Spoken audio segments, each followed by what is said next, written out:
Olá pessoal, bem-vindos a mais uma resenha literária da Fran. E a obra escolhida de hoje é essa, Inocência, de Visconde de Taunar. Começo com essa música,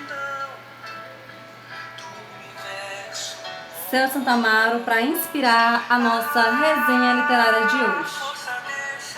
Peço a vocês que prestem bastante atenção, porque essa obra é uma das obras mais maravilhosas que temos na literatura brasileira. Vou falar sobre o autor, como essa obra entrou na minha vida, um pouco da história, dos personagens, mas eu não vou dar o spoiler do final da obra, porque é importante que vocês leiam, é o que eu sempre falo, nem que seja o resumo. Ai, gente, essa música é linda também.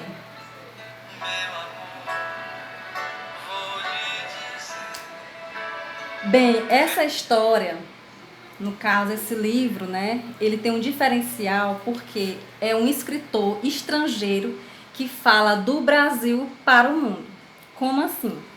Visconde de Taunay, muitos não conhecem, ele viajou pelo interior do Brasil, ali de Santa Catarina, Rio Grande do Sul, Mato Grosso do Sul, Mato Grosso, né? Então ele conheceu o Brasil por dentro, ou seja, ele conheceu o sertão do Brasil.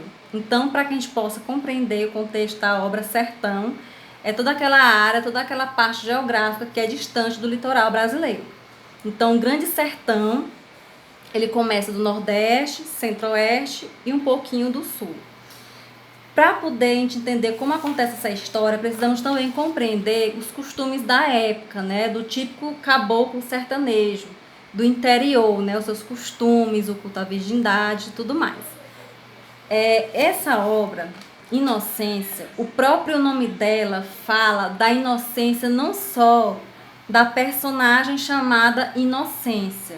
Por isso que toda a obra vai ser escrita em torno dessa personagem central, que é a Inocência. Existem outros personagens, como o pai dela, o Meyer, que é um cientista alemão que está aqui no Brasil, que ele vem pesquisar a fauna e a flora brasileira. Tem também o rapaz que se encanta pela inocência, tem o noivo da inocência, então vocês viram que já é babado, né? E aí toda a trama acontece nesse contexto sertanejo, do Mato Grosso, né? Onde existe o onde existe o Pantanal, existe a flora brasileira, né? Ele fala muito sobre esse Brasil de dentro, vamos dizer assim, fala das belezas dos sertões, né? Então podemos dizer que no Brasil são vários Brasis, são vários sertões, nenhum sertão é igual a outro sertão do Nordeste, por exemplo. Então ele fala da fauna e da flora brasileira, da riqueza, né? Com que tem as araras, as onças pintadas, a floresta densa, os riachos, né? Os ribeirões, os indígenas ali por conta daquela região, sendo que à época, né, essa região era muito preservada. Então, o próprio autor, que tem a origem francesa, ele se apaixonou, né, pelo Brasil, pela sua cultura, pela língua, ele fez questão de aprender o tupi, só para vocês terem uma ideia. Ele é conhecido internacionalmente, né? Então ele traz essa história do interior do Brasil, né, para o mundo conhecer. E aí eu vou falar um pouquinho sobre ele, um pouquinho sobre a obra, a história que acontece, ler um pouco do trecho. Diz assim: para ele, o sertão era o autêntico Brasil, e só quem o havia visto com os próprios olhos sabia falar sobre o que ali acontecia. Há vários registros linguísticos no texto. Então, como eu falei para vocês, além da fauna e da flora, ele faz questão de colocar o registro linguístico da comunidade falante daquela região, né? Então, existem muitas palavras do interior do Brasil que ele fez questão de manter, como, por exemplo, fulano vai ali no giral, né? Então, para quem não sabe, giral é uma espécie de pia feita com pau, né? Paus de árvores. Então, ele tem um papel de mediador cultural e fica claro também em todos os capítulos. Então, ele tem a cultura erudita, né? Vamos dizer assim, uma cultura mais clássica, e que ao trazer essa cultura clássica para o interior, para a parte mais simples, ele consegue, através dessa percepção, desse feeling, vamos dizer assim, fazer com que aquela região também se torne conhecida universalmente, vamos dizer assim, porque, segundo ele, Essa história ou essa região que acontece é como se fosse um idílio, né? Um idílio para as obras clássicas é um lugar que parece um paraíso, né? Então, esta obra, segundo a visão de Taunay, ela não deixa nada a desejar em relação às obras clássicas. Então, é isso que ele quis mostrar, né? Que o Brasil também tem a sua riqueza, a sua cultura, na língua, em tudo, né? Então, ele fez isso de forma magistral. Inocência, para vocês terem ideia, foi traduzido para o inglês, espanhol, alemão, italiano, dinamarquês, o polonês, o croata, o sueco, o flamenco e até o japonês. E eu tenho certeza que poucos brasileiros conhecem essa obra. Eu mesma não conhecia, e aonde eu vou entrar como eu conheci essa obra foi na universidade, durante um trabalho chamado Literatura e Identidade. E aí, quando a professora ministrou a disciplina, né, tinha várias obras lá, e aí eu me identifiquei com essa obra. Eu gostei tanto que eu comprei esse livro, essa edição, comprei, acho que foi pela internet, se não me engano. Essa edição, nesse formato, com essa capa, com as cores do livro, vou mostrar aqui pra vocês. Cor de rosa, é linda, ó, e as folhas parecem um papel de carta. É linda essa edição, dá pra, ó. Eu comprei esse livro, não se encontra em outras livrarias nesse formato, né? Então, assim, pra mim, esse livro, essa obra, é uma das aquisições que eu não abro mão, não empresto, não dou, não vendo. E é uma história linda, linda, linda, linda que se passa. Então, quando você começa a ler, você passa a saborear nessa obra. E sobre a história de Inocência, venham comigo para você descobrir como é que acontece essa história. Só lembrando também que quando o autor escreve sobre um romance, né, ele vai escrever de acordo com o material que ele tem, né? Então, Taunay, ele viajou para aquelas regiões, conheceu o temperamento das pessoas, a cultura, a história, tudo que se refere àquela região do Pantanal, né? E aí ele começou a construir os personagens, né, com base nessa percepção, né, nessa visão dele sobre as pessoas. E ele é como se fosse uma espécie de narrador onisciente, que ele tudo sabe sobre os personagens. Ora, ele é tipo um narrador só observador. Então vamos lá para a história. Bem, a história começa com um rapaz chamado Cirino, que ele vendia medicamentos, né, nessas regiões. As pessoas de antigamente, quando a pessoa vendia medicamentos, tido como mercador viajante, achava que a pessoa era médico e tratava logo por doutor, principalmente o pessoal do interior que é muito inocente. E assim o Cirino incorpora essa fama de doutor e começa a prescrever muito medicamento onde ele passa e passa a vender medicamentos. Então é assim que ele ganha vida. Só que ele não é doutor coisa nenhuma, né? É só uma forma dele ter mais credibilidade diante das pessoas inocentes, ingênuas, vamos dizer assim, né? Do interior, do sertão. E aí assim ele vai levando a vida. Até que chega um momento em que ele encontra um senhor meio idoso. E aí esse senhor diz que a filha dele, que se chama Inocência, tá com... Meu Deus, como é o nome da doença? Uma doença muito antiga.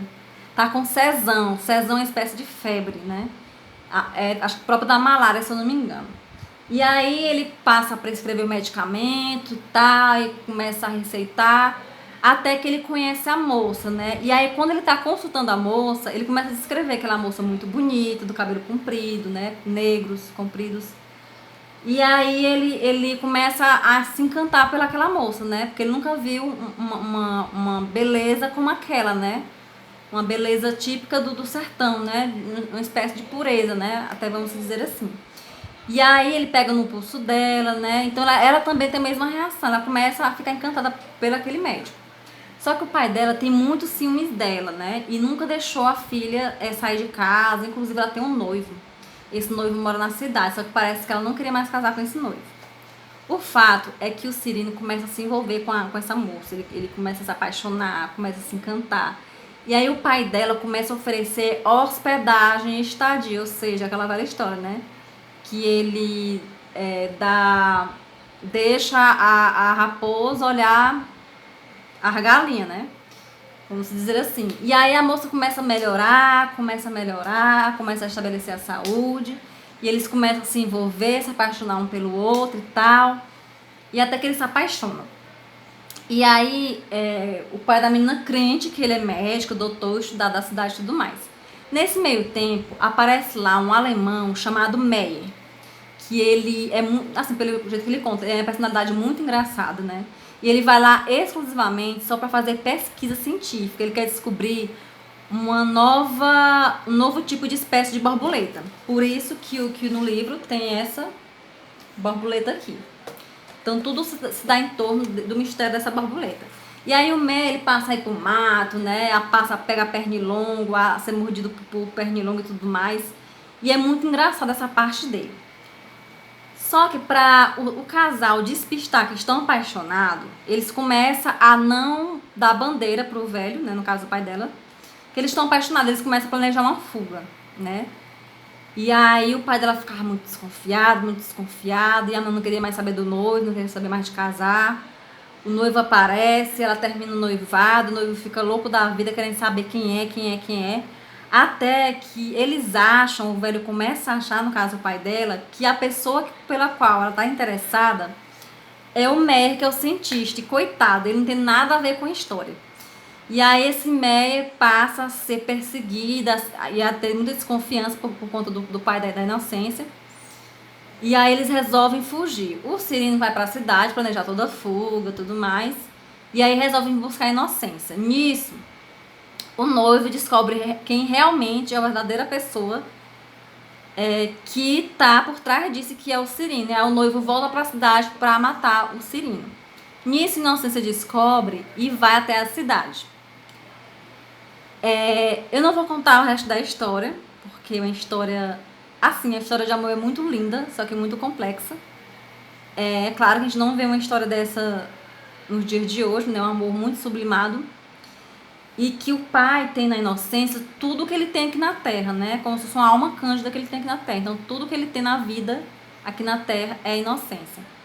E aí, no final das contas, não vou falar como foi o final do casal, o cientista vai para a Europa e aí ele acha a borboleta, né? A borboleta que é rara. E aí ele batiza o nome de Inocências, né? Ele dá o nome da borboleta de Inocências. E é muito lindo, né? Quando... Aí diz assim, eu vou ler pra vocês o finalzinho aqui, onde a parte onde o Maia reaparece. Aí no dia 18 de agosto de 63, de 1863, na cidade de Magdeburgo, era uma sessão extraordinária e solene da Sociedade Geral de Entomologia. Reveste de 1000 galas a ciência, todos os sócios de casaca preta, gravata e luvas brancas. De repente atroou um grito. Vivat, Meyer! Urra, vivat! E ao passo que todos os pescoços se estiravam para ver quem entrava, sacudiam-se no ar com entusiasmo os lenços e chapéus. E neste gosto falou Meyer por 2 horas seguidas. No dia seguinte, traziam as gazetas de Magdeburgo extensa relação da festa. O que há de mais digno de admiração, dizia o Tempo. Isso no jornal da época. Em toda a imensa coleção trazida pelo Dr. Meyer das suas viagens, é sem contestação uma borboleta, gênero completamente novo e de esplendor acima de qualquer concepção. É a Papilio innocentia. Isso é em latim. Então, ele começa a descrever minuciosamente essa rara borboleta, né, trazida dessa terra estrangeira chamada Brasil. Então, o nome acrescentava a folha, dado pelo eminente naturalista, aquele soberbo espécimen. Foi graciosa homenagem à beleza de uma donzela, chamada Mädchen, nos desertos da província do Mato Grosso do Sul, criatura, segundo o conto do Dr. Meyer, de fascinadora formosura. Vê-se, pois, que também os sábios possuem coração tangível e podem, por vezes, usar da ciência como meio de demonstrar impressões sentimentais que muitos lhe querem recusar. Inocência, coitadinha. Exatamente nesse dia. Fazia 2 anos que seu gentil corpo fora entregue à terra, no imenso sertão da Santana da Paranaíba. Aí dormia o sono da eternidade. A moça paradisíaca, o sertão virgem. Então, inocência representava o sertão, né? Uma metáfora. Ela representava aquele sertão virgem, né? Aquele sertão formoso, aquele idílio na terra, aquele paraíso na terra. Então, gente, eu peço, né? Se vocês puderem ler essa obra, ler esse livro, é muito bom. Gente, quando a gente lê livros, a gente consegue construir os nossos neurônios uma espécie de enzimas, né? Que a gente consegue fazer ligações com nossos neurônios, né? Então isso é muito importante. A leitura, principalmente a literatura, ela estimula muito essa parte neuronal, vamos dizer assim. E como ele mesmo colocou aqui, né? Até a ciência se rendeu à poesia, né? Até a ciência, diante do olho da razão, da racionalidade, se derreteu diante dessa história que aconteceu no Mato Grosso do Sul. A gente sabe que é uma obra de ficção, mas, como diz alguns escritores, né, que a literatura seria a representação da realidade tal qual como se ela fosse, né? Então, eu espero que vocês tenham gostado da história. Não contei tudo nos mínimos detalhes, mas dá para vocês sentir um pouquinho do gosto do que é essa obra. E aí eu vou terminar aqui com essa música que chama-se Céu Santa Maria.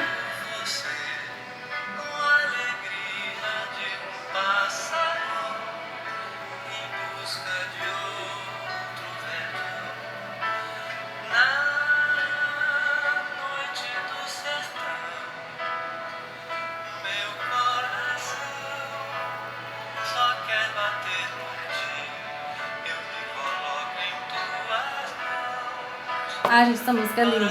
E a obra mais ainda. Então, deixe seu like. Se você quiser saber um pouco mais sobre a obra, você pode me falar no direct. E até a próxima. Lembrando que a próxima obra vai ser resenhada por mim, a pedido de uma inscrita. Vou falar na próxima semana, fazendo a chamadinha, qual obra será essa. E aí, quem quiser também que eu resenhe alguma obra, me fala com antecedência, que eu coloco aqui na lista das obras. Então, na próxima vídeo vai ser uma obra, que não vou falar o nome ainda, de uma inscrita que me sugeriu. Eu já li essa obra, ela achava que eu não tinha lido, mas eu já li essa obra. E aí eu vou falar sobre ela, o que torna mais fácil pra mim, já que eu já li. Então, beijinhos, não esqueça de dar seu like, até mais. E se inscrevam quem não se inscreveu ainda. Beijinhos, tchau, tchau.